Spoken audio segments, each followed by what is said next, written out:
So recently the NBA made two huge changes to their All-NBA teams. One, there's no longer positions. If they wanted to have 10 point guards, you could do that now, right? Even though I believe voters still subconsciously vote positions, so that one's not as big of a deal, although it is a big deal. But they also made the 65 game rule. Now, I'm not sure what exactly prompted the position rule. Like, I'm not sure anybody was clamoring for that. I think most people kind of liked it the way it was. You kind of want to reward people by their position, but that's one thing. But now the 65 game rule, and if we look at this year and people that are now ineligible to make All-NBA, of course you got the obvious like Joel Embiid, who's not even close to that threshold, right? But then you got someone like Anthony Davis, who maybe if there was no 65 game rule would, try to come back. And there's been rumors that he wants to come back, but Dallas is tanking and they don't want him to come back, all that, this is not the time for that conversation. But if he could come back and play, 10, 11 more games, put him at 53, 54 games on the year. In other years, Anthony Davis would be a real All-NBA candidate. And I don't know if that's right or wrong. I don't know what that line is. Maybe 65 is the correct line. But when you just look around the NBA and where we are in some of the games played, you might have some guys that are really pushing it to make All-NBA this year. And I guess that's what you want.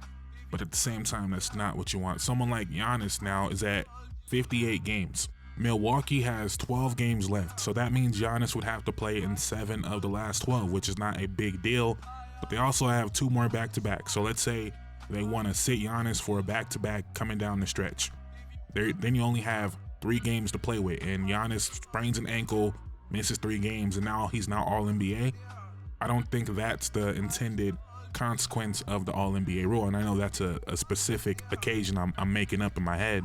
And I also believe there's some type of appeal, like if you play 63 games or something, I don't know, which makes it dumb, like why even have the rule if you can appeal it. But just putting it into perspective where we are in the season, and you look at other guys like Jalen Brunson, who is hurt right now. We don't know when he's gonna come back, but he needs to play 4 more games. So if Jalen Brunson only makes it back for 3 more games, is he not gonna be All-NBA?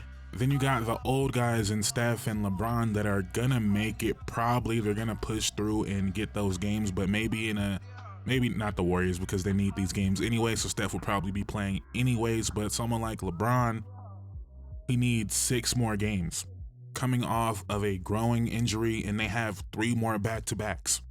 So if he misses 3 of those games, that means you only have 3 more to play with. And yes, he should probably play. Yes, the NBA wants to incentivize guys to play, but do you really want LeBron and Steph to potentially be pushing it to get to this arbitrary 65 number to be All-NBA instead of preserving themselves for the playoffs? And I'm usually on the other side of the argument where guys got to play, but this 65 game number just seems, I don't know. Again, maybe that is the correct number. But I'm rambling. That wasn't even the point of this video. Just had to, talk about that real quick. But I wanted to talk about who would be making my All-NBA teams. And again, it's hard to, gauge out who's going to make it, especially the Brunson one. We don't know when he's coming back. But as of right now, first team All-NBA, I feel like it's pretty agreed upon. It's going to be Shea. It's going to be Jokic. It's going to be Giannis. It's going to be Tatum. And then it's going to be Donovan Mitchell. Now, a couple weeks ago, I was gonna come up here and say I might take LeBron over Tatum. And then in that game where they played the Celtics, obviously the Celtics won, Tatum outplayed LeBron, and LeBron got hurt. Now, I was still gonna make that video even if the Celtics won, but then LeBron got hurt. It seemed like he was gonna be out a much longer time, so it didn't really make sense to even bring up the conversation.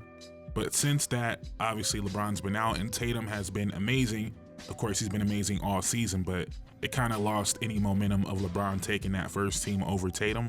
And to me, it's still a real discussion, LeBron or Tatum for a first team, but LeBron missing that time really gives the edge to Tatum. And obviously the Celtics record, the Lakers have dropped a couple games, so it doesn't look like much. He doesn't look as equal as it did at that time.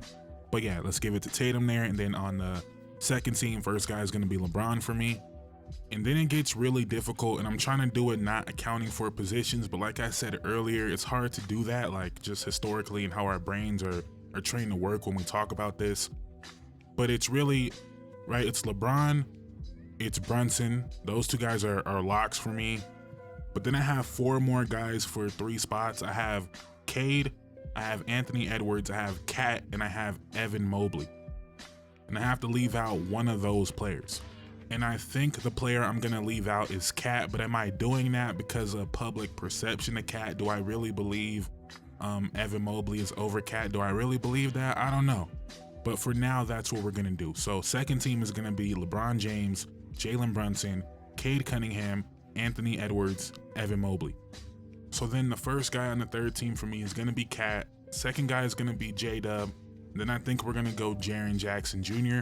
And then this is where I try to be careful. I try to be cognizant of my own biases, good and bad. And what I mean by like good is someone like Steph Curry. Steph Curry is my favorite player in the NBA, but maybe I judge him too harshly because of that. Like, you expect more from your favorite players. So immediately when I think of All-NBA, do I feel like Steph Curry is having an All-NBA year? Not really, but that's because I'm comparing him to him.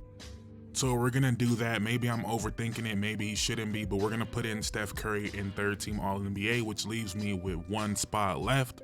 And here are the names I am considering for that last spot. You got Dame, you got Jaylen Brown, you got Kevin Durant, you got Sabonis, you got Şengün. But I think I'm gonna take the easy cop out and just go Darius Garland. Like, I feel better about giving it to Darius Garland over Kevin Durant.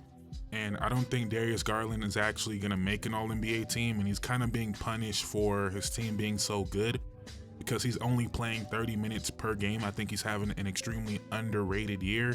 Everybody is focused on Donovan Mitchell and Evan Mobley, rightfully so, but if you look at the year Darius Garland is having, a career high in true shooting. I believe he's having his best assist to turnover ratio season.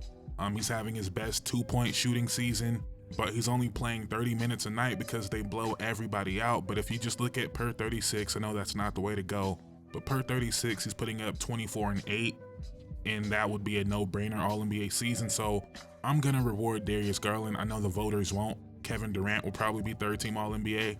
And maybe if I had an actual ballot, it would be different. It would be hard to ignore Kevin Durant putting up 26, 6 and 4, 53% from the field, 41% from 3.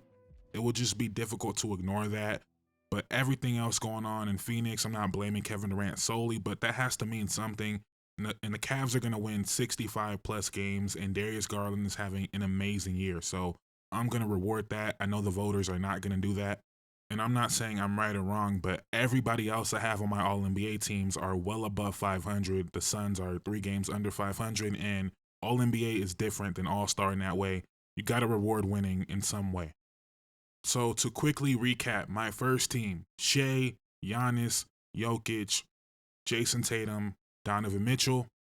My second team: LeBron, Cade Cunningham, Anthony Edwards, and Evan Mobley. Third team: Karl Anthony Towns, Jalen Williams, J-Dub, of course, Jaren Jackson Jr., Steph Curry, Darius Garland. I don't know how you guys feel about the positional aspect of it. I don't necessarily like it. I don't hate it either, and I did this assuming guys were going to be able to make the 65-game mark. Again, Jalen Brunson, we don't know if he's going to make it. Steph Curry, we don't know if he's going to make it. LeBron, we think he's going to make it.